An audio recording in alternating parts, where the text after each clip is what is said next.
In December 2015, a group of Silicon Valley's most powerful figures stood before the world and made a promise.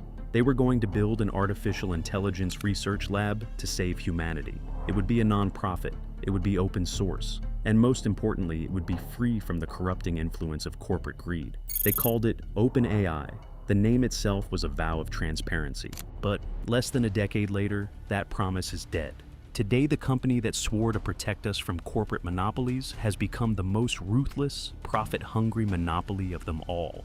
They have locked away their code, purged their original founders, and handed the keys to their empire over to Microsoft. This is the story of how a charity designed to save the world executed a masterclass in corporate deception. This is the dark metamorphosis of OpenAI. To understand the magnitude of this shift, we have to go back to the beginning. The year is 2015. Google had just acquired a brilliant AI startup called DeepMind, and they were terrifyingly close to cornering the market on artificial intelligence. Tech elites, specifically Elon Musk and Sam Altman, panicked. They believed that if one massive corporation controlled AI, it would be a disaster for the human race. So they pledged $1 billion to create a counterforce, a non-profit research lab with one mission: to build artificial general intelligence, or AGI, safely, and distribute its benefits to everyone. They weren't selling a product, they were selling a crusade. They recruited top-tier researchers by promising a utopian environment where science mattered more than stock prices. But there was a problem. $1 billion sounds like a lot of money, but in the world of AI, it's pocket change. Training these massive neural networks requires oceans of data and supercomputers running on thousands of incredibly expensive NVIDIA chips. In 2019, OpenAI was rapidly depleting its resources. Its original vision had collided with the harsh reality of high research costs. Sam Altman had to make a decision: stay true to its nonprofit mission and risk running out of funds, or seek out major commercial partnerships. In March 2019, OpenAI announced a restructuring that shocked the tech world. They were no longer a strict nonprofit. They created a bizarre new entity, a capped profit company. They claimed this was just a necessary evil to attract investors, promising that returns would be capped. But behind closed doors, this was the Trojan horse that destroyed the original mission. Shortly after, Microsoft swooped in, eventually pouring over $13 billion into the company. In exchange, Microsoft didn't just get equity, they got exclusive rights to OpenAI's technology. Almost overnight, the open in OpenAI became a dark joke.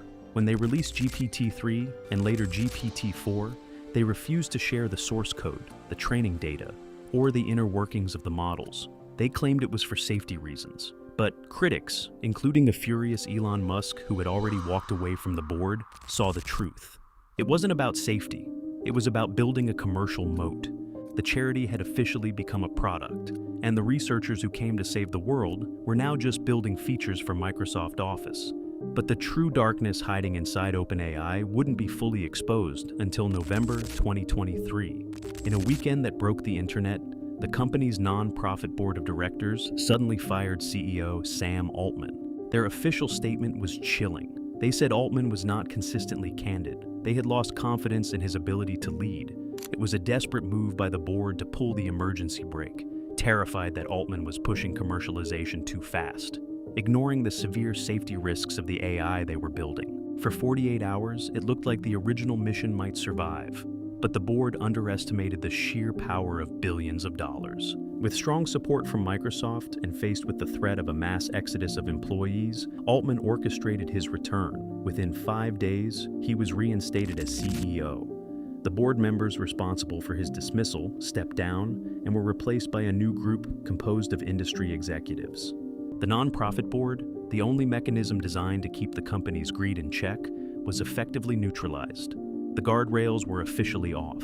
This brings us to the current situation. Today, OpenAI faces simultaneous challenges in several areas. The company is dealing with lawsuits filed by authors, newspapers, and artists who accuse it of building its high market value by using content from the internet without proper permission. Internally, the safety team has been decimated. Key figures like Chief Scientist Ilya Sutskever and top safety researcher Jan Leke have resigned in protest, stating that safety culture has taken a back seat to shiny products.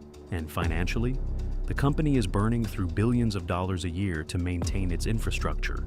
They are trapped in an arms race with Google, terrified that if they slow down for even a second, the hype bubble will burst. OpenAI started with a warning that unchecked corporate control of AI would be disastrous. They were right.